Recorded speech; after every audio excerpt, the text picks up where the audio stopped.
One summer day, a man named John Randolph was hiking through a remote forest in Colorado when he began to smell something terrible. Intrigued, he followed the smell until it brought him to this clearing, and in the clearing, John saw what looked like an old campsite. Now, John is out in the middle of nowhere, and so the idea that somebody was camping out here in what looked like a long-term settlement was pretty bizarre to John. And so John walked into the clearing to see what was going on, and when he turned the corner and saw the ground in the middle of the campsite, he saw something that at first he couldn't even process. It was just so horrible, it just looked fake. But eventually he realized what he was looking at was real, at which point John turned around, sprinted out of there, and began screaming for help. But before we get into that story, if you're a fan of the strange, dark, and mysterious delivered in story format, then you've come to the right place because that's all we do, and we upload once a week. So if that's of interest to you, please invite the like button to go out to lunch with you. But once you get there, spend the entire time chewing as loudly as possible with your mouth wide open.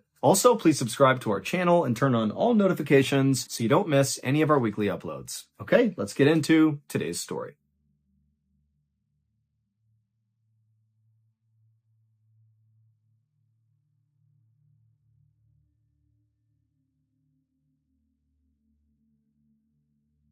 On the freezing cold night of February 8th, 1874, a 65-year-old man named Israel Swan sat around this roaring fire with a big group of men inside of this valley in western Colorado. The men around the fire, including Israel, were all gold prospectors, which meant they traveled the western United States looking for gold. But over the past several weeks, this group of prospectors had been trapped in this valley because of all the terrible winter storms. They had these storms coming in that each time would dump up to 6 feet of snow. But on this particular night, as Israel sat by the fire, enjoying the flames and hearing people tell stories, one of Israel's friends, one of the other gold prospectors, whose name was Alfred Packer, he stood up and basically pitched the whole group as to why they should come with him and leave the valley right now. Basically, Alfred told the group that, the weather is starting to turn a bit. It's not as bad anymore. The snow's starting to melt. And Alfred said, I know a pathway out of here that will take us out of this valley in just 2 weeks, and it'll bring us right to Breckenridge, Colorado, which was an area that was known by prospectors for having lots and lots of gold.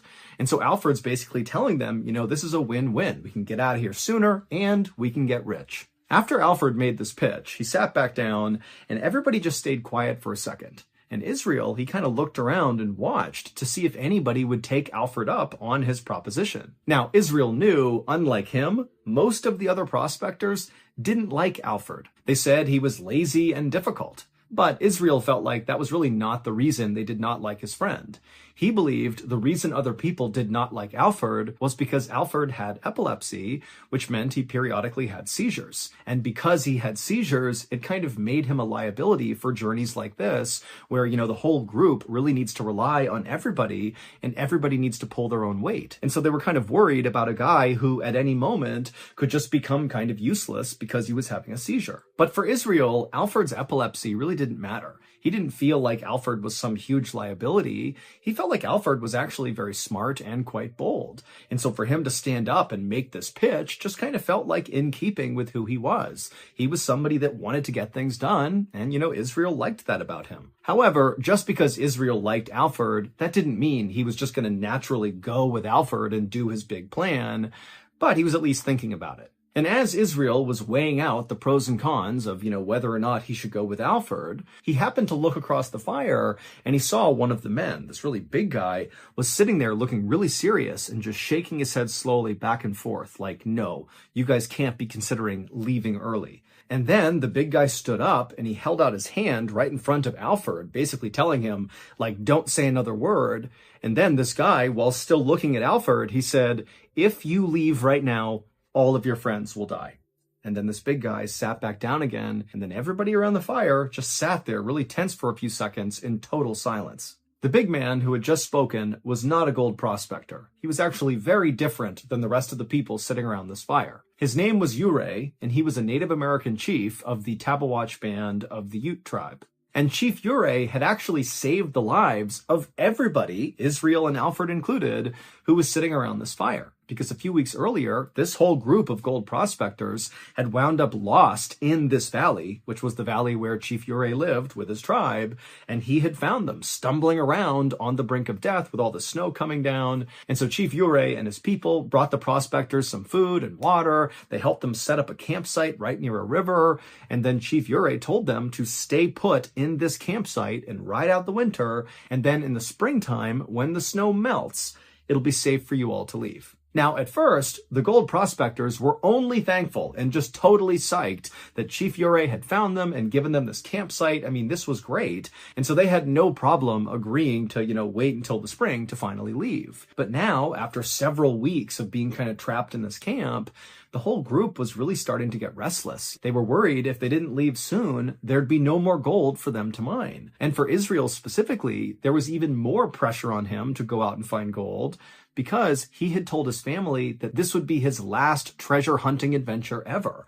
And so he really couldn't go home empty-handed. He literally needed the gold in order to continue to survive and take care of his family. So when Alfred stood up and broke the kind of tense silence and said to Chief Ure, thank you for your concern, but I am going to leave early and I just hope others will come with me. At that point, Israel saw the conviction in Alfred, and Israel really felt like he did need to leave now. He needed to get that gold. And so Israel said, you know what? I'll go with you as well. And then after Israel said he would go, 4 other gold prospectors also volunteered to leave early with Alfred. Chief Ure could tell he was not going to change any of these guys' minds. And so even though he felt like this was a terrible idea, he shifted his focus from trying to stop them to just trying to give them as much information as he could about the area they were going to go into. And so he called all the volunteers who'd be leaving early over to him, and then Chief Ure drew a map in the dirt on the ground, and he told Alfred and Israel and the other 4 volunteers that you have to follow the river out of here. It'll bring you to this mountain range called the San Juan Mountain Range, and you cannot attempt to go over those mountains. You will not make it. You got to follow that river and go around the mountain range. And then once you do, on the other side, there will be an outpost where you can stop, get supplies, rest, and then continue the rest of the way towards Breckenridge. And then after Chief Ure had explained all this, he made sure to mark an X on his dirt map exactly where the outpost would be. And then Chief Ure just turned around and walked over to his horse and rode away. And then shortly after that, Alfred, Israel, and the rest of the gold prospectors also turned in for the night. The next morning, Israel, Alfred, and the other 4 volunteers who were going to be going on this journey, they got up early and began packing up their stuff. And as they did, one of the other gold prospectors who had not volunteered to go with them, who would be staying in the valley until the springtime, he actually came forward and said he would help them carry their supplies as far as he could go, using his horse. But at some point, he would need to stop, drop off their stuff, and then they would be on their own. And so the men were very thankful about this. And so shortly after eating breakfast, they were all ready to go, and they hit the trail. As Israel and the rest of the prospectors began to hike their way up and out of the valley, they began to see off in the distance the huge jagged mountains of the San Juan mountain range. But they were careful to kind of veer closer to the north to stay along that river path because they knew they were not supposed to go up and over the mountains. And as Israel trudged through the snow in a line of men, he held on to a coffee pot, a metal coffee pot that he kept hot coals inside of. This not only kept his hands warm, but also if he ran out of matches, he could easily start a fire using the coals. It was an old trick he had learned. And so as he's clutching this magnificent warm coffee pot in the freezing cold weather, Israel heard someone walking up behind him. And so he turned around and he saw it was Alfred, and he looked totally miserable, way more miserable than Israel was. And so without even thinking about it, Israel just handed off his warm coffee pot to Alfred, and Alfred took it and clutched it and was obviously so thankful. Now, none of these gold prospectors had struck it rich. They were all basically poor. But of all these gold prospectors, Alfred really had the least of all of them. And as a result, Israel kind of felt protective of Alfred. And also, Alfred was half the age of Israel. Alfred was 30 years old. And so Israel kind of viewed Alfred as like a lost kid trying to find his way. Alfred had also confided in Israel that when the Civil War broke out in the United States, Alfred had attempted to join the Union Army on 2 different occasions because he wanted to fight the slave-holding Confederate Army. But in both cases, they kicked Alfred out for his epilepsy. But that had not stopped Alfred from tattooing on his arm his battalion information and his name. And unfortunately, because Alfred could not read or write, he misspelled his name when he gave it to the tattoo artist. And so when he got the tattoo, it did not say Alfred for his first name. It said Alfred, Alferd. And from that point on, that was his name. Nobody called him Alfred. They called him Alfred. And so this was kind of embarrassing for him. And then after getting rejected from the military, Alfred had kind of bounced around from one job to the next, never really putting his roots down and never starting a family. And so again, Israel just felt like this was a guy who needed some help. And so after Alfred very happily accepted that coffee pot from Israel, he in turn reached into his jacket and pulled out a flask with some alcohol in it, and he handed it to Israel, almost like a thank you for giving me this warm coffee pot. And then the two friends walked side by side for a while, passing back and forth the flask and the coffee pot. And then by late afternoon that day, when the snow was really starting to come down, the prospector who had volunteered to use his horse to help move some of their supplies, he had finally reached a point where he said, my horse can't go any farther. The weather's too bad. And so he dropped all their supplies and then he turned and headed back down the trail. And very likely, as these men watched him disappear down the trail, they all had the same thought. I just got to suck it up for 2 weeks to get through this treacherous journey, and I will get to Breckenridge, and I will become rich.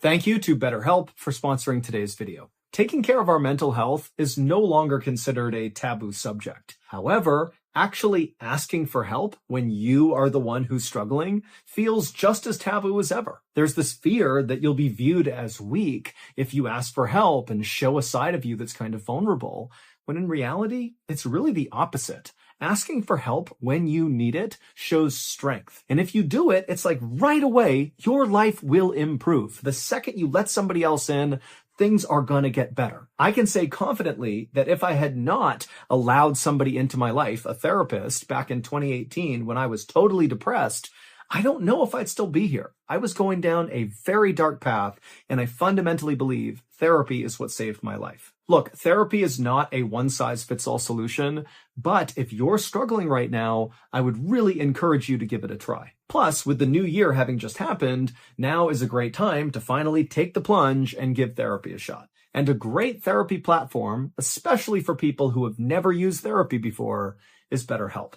BetterHelp is a highly reviewed online therapy platform, which means you can get the help you need right from the comfort of your own home. Get matched with a BetterHelp therapist after filling out a brief survey online, and then it's up to you how you communicate with your therapist, whether it's through messaging, video, or phone call, or some combination. Also, with BetterHelp, you can switch therapists at any time at no additional cost. Go to our sponsor, betterhelp.com/Mr. Ballin, for 10% off your first month of therapy with BetterHelp, and get matched with a therapist who will listen and help.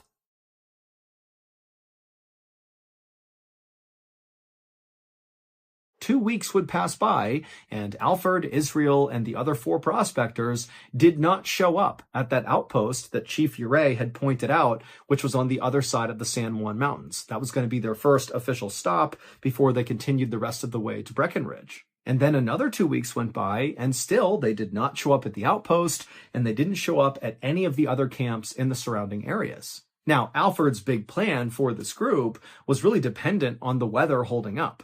When they left, it was true that the weather was improving. It was snowing less. But within a couple of days of this group setting off on the trip, those winter storms came back with a vengeance and just dumped snow all over the valley and all across the trail this group would have been on in their attempt to leave. But the only people who knew that these men had embarked on this perilous journey was the men themselves, and then also Chief Uray and the other gold prospectors who had decided to stay in the valley until spring. But even if Chief Uray and those other prospectors knew that Alfred, Israel, and the others were in trouble, they would have no way of helping them or getting to them or even communicating to the outside world. They were completely stuck in the valley and basically couldn't do anything. And so, in short, it appeared that Alfred, Israel, and the other four men were totally lost somewhere out in the wild, but nobody knew.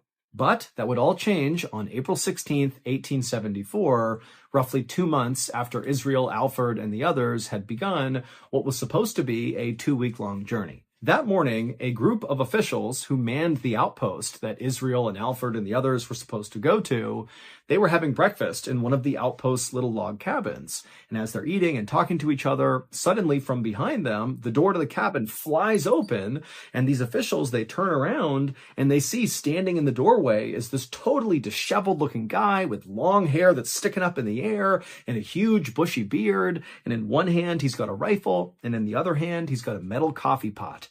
And his eyes were darting like crazy side to side, and he was clearly in shock, and he was trying to speak, but he just couldn't. This man was Alfred. And it was obvious to the officials that this man is in dire need of help. And so without even asking him any questions, they whisked him inside, shut the door, got him some food, got him some water, and immediately Alfred's wolfing down the food as fast as he can until he began vomiting, at which point he apologized profusely and said, I've been starving out in the wild for weeks, and, it must have done something to my intestinal tract, it's probably damaged. But frankly, the officials did not care about the fact that he threw up all over the ground. They were worried this guy was going to die right then and there. And so the officials helped Alfred get cleaned up and put in warm clothes. And then Alfred asked them, do you have any whiskey? I want to kind of warm my body up. And they said, no problem. They handed him some whiskey. And so Alfred threw a couple of shots back. And then after that, it was pretty obvious that Alfred had kind of relaxed a little bit. And then at that point, one of the officials asked Alfred, what happened to you? As soon as Alfred was asked this question, he shut his eyes and kind of grimaced, like even the thought of what had happened to him was just too painful to think about.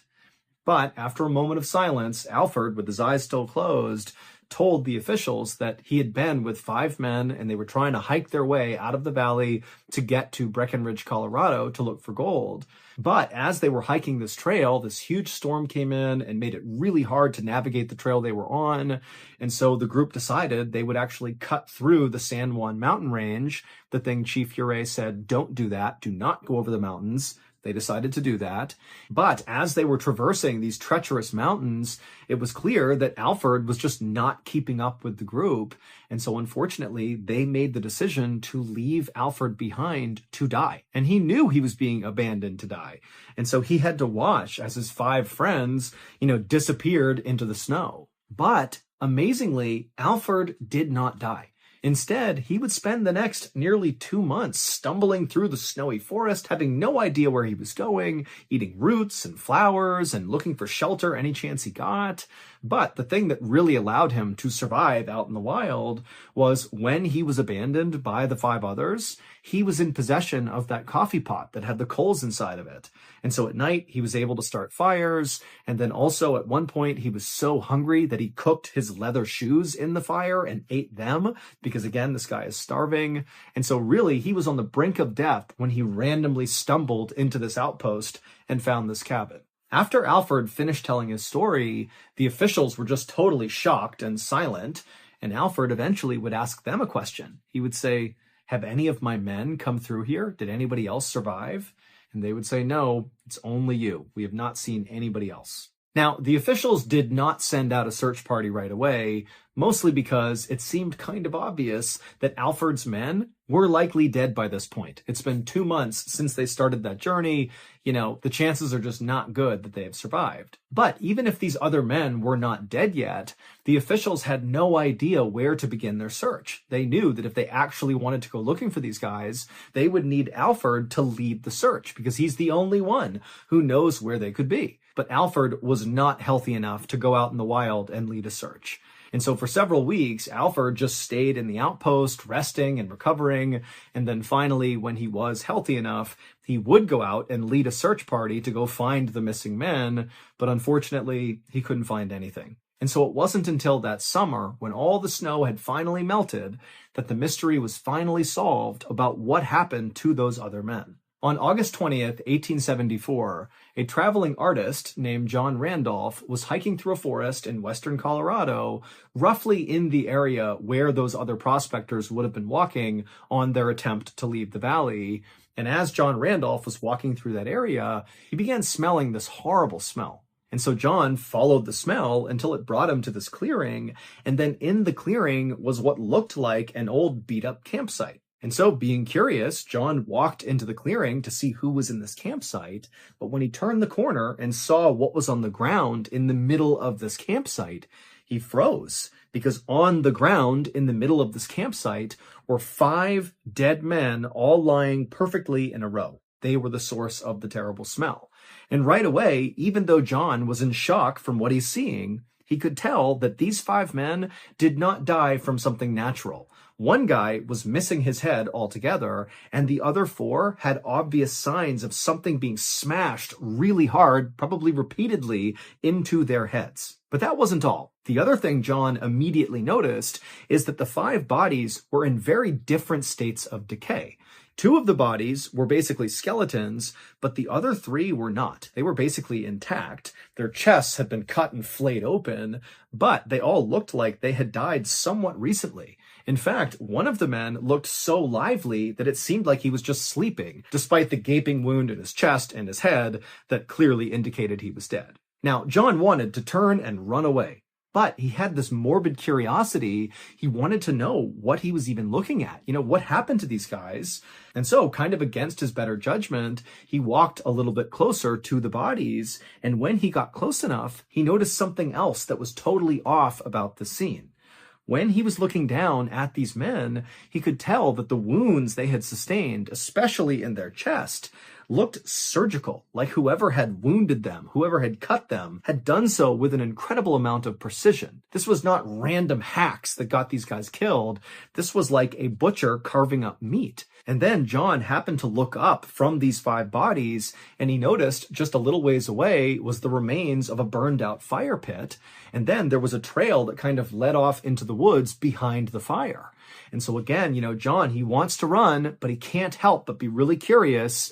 And so he walked past the bodies, he went to the fire pit, and he followed that trail kind of back into the woods, and he found this ramshackle shelter kind of tucked away in the woods that was abandoned. No one was in there, but it had all the signs of someone living here for a pretty long period of time. And then suddenly, it was like all these pieces came together, and John realized what he had just stumbled on. Clearly, those 5 men had been murdered, and the person who murdered them very likely lived in this camp. And over the course of what looks like weeks or months, this person was butchering these men and then cooking their body parts over that fire and eating them. This is like a cannibal camp. And John, he's thinking, is this guy going to come back? Whoever lives here, are they coming back soon? He didn't know. And so kind of in a panic, he pulled out a sketchbook, he sketched the area, and then he turned and sprinted out of there to go find help. It would turn out John, the illustrator, was totally correct about what he thought was happening at that camp. After Alfred was left behind to die, those 5 other men carried on into the night up into the mountains, and then somebody attacked them, began killing them, and eating them. And that person was Alfred. That was why Alfred had survived for so long. It wasn't just that he was able to make fires at night. It was that he was able to make fires at night and eat his friends. Now, no one has ever been able to actually determine how Alfred went about killing these 5 men, or even when he killed these 5 men. All we know is that based on the investigation, 4 of his victims appeared to have been asleep when they were murdered. But the 5th victim, who actually was Israel, the one guy who really liked Alfred and looked out for him and was kind of like a father figure to him, he was the only one who showed signs of a big struggle before he was murdered. While Alfred denied killing all 5 of the men, he said that he basically only killed one of them and it was self-defense and somebody else killed the other 4. It was kind of confusing. Despite those claims he had, the one thing Alfred never denied was the cannibalism. In fact, Alfred straight up told authorities that he grew to really like the taste of human meat. In fact, when they searched that campsite that John Randolph found, they would find the remains of a dead deer that was right near the campsite. But despite it being right there, Alfred never attempted to carve it up and eat it. He just kept going back to his stockpile of human meat and eating that. In the end, Alfred was convicted of murder and he was sentenced to 40 years in prison. But in 1901, when he was 92 years old, he was granted parole, and right away, Alfred became a vegetarian and then died a few years later. From the 1800s all the way through the 1900s, Bodmin's St. Lawrence Hospital was one of the largest running asylums in all of England. But in 2002, it was permanently shut down due to so many accusations of patient mistreatment. Now, after it was shut down, the property kind of fell into disrepair. It was basically abandoned.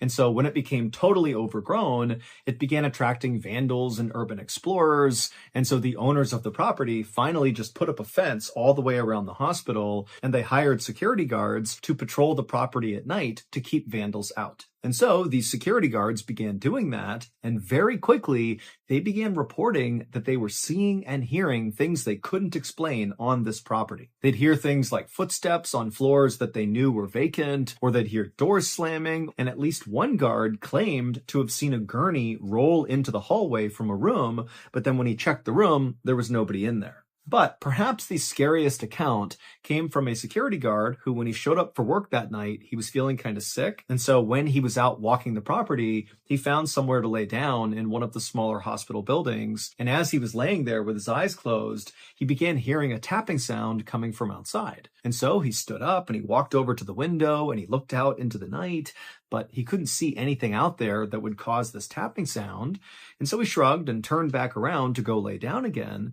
But when he turned around, standing in this room with him was this skinny woman wearing a white hospital gown, and she had this grimy black hair that was covering her face. And so the security guard is just staring at her, totally terrified. And before he could do anything, this woman just turns and walks in.